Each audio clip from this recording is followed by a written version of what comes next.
One of the things that we often see in terms of trying to get people, it's not just getting people in the door, it's retaining them, right? And so what we need to do is really operationalize the diversity to give people a sense of belonging.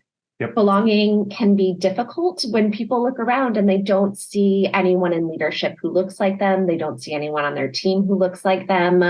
And when we don't feel like we belong, it can really impact our well-being emotionally, physically, psychologically, and then reduce performance, get put on a performance improvement plan, and then we either leave or we're out the door.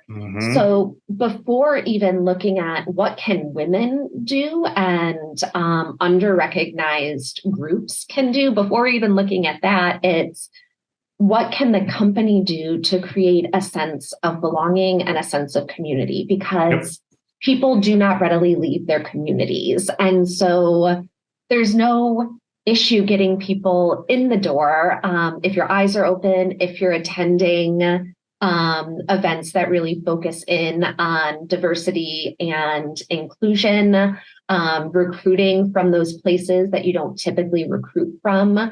But once they're in the door, how are you making them feel like they belong there and that they matter? So that's the first thing I want to say. But and then the second piece I'll say, and then I'll leave companies and organizations alone for a second, and because we do have individual responsibility, right? We'll come back to companies. Don't worry, it's fine. Okay. Is this idea of sponsorship, right? Women have, or mentorship. Women have been mentored to death. Whether it is serving as a mentor or being a mentee, those practices that are done within organizations actually becomes more unpaid labor for women to complete. And so they'll often say, I've been networked or I've been mentored to death. I've had these exercises. I've had these meetings. It becomes almost kind of like a team activity or something. Like now you have to do your 14 hours of mentoring for the quarter.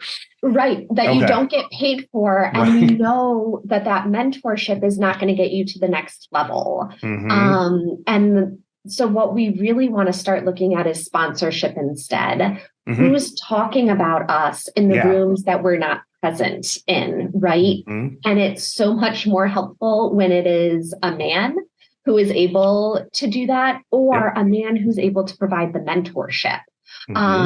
Because here's the thing, there's fewer women at the top, fewer women of color, fewer LGBTQ women or trans women.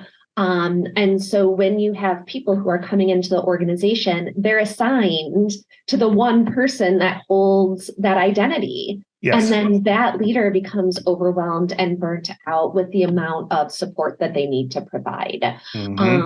So this is also a call to all my men and male identified folks. How are you sponsoring women and folks with under-recognized identities in the workplace? And again, I think that feeds into the cycle of, like you said, emotional labor of, the men in leadership see the one woman in leadership who has like 14 mentees or whatever, and like, well, she's got it, but then it also, and then they say, well, I wouldn't even know where to step in because they have their own little thing, which again, like they don't have their own little thing because they're trying to avoid you. It's because like, this is the only option that they've been given.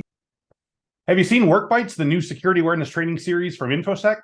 Our team produced this series with 3 E's in mind, making security awareness training entertaining, engaging, and educational. Just go to infosecinstitute.com/free to learn more about this hilarious office comedy. And hey, let us know what you think about it.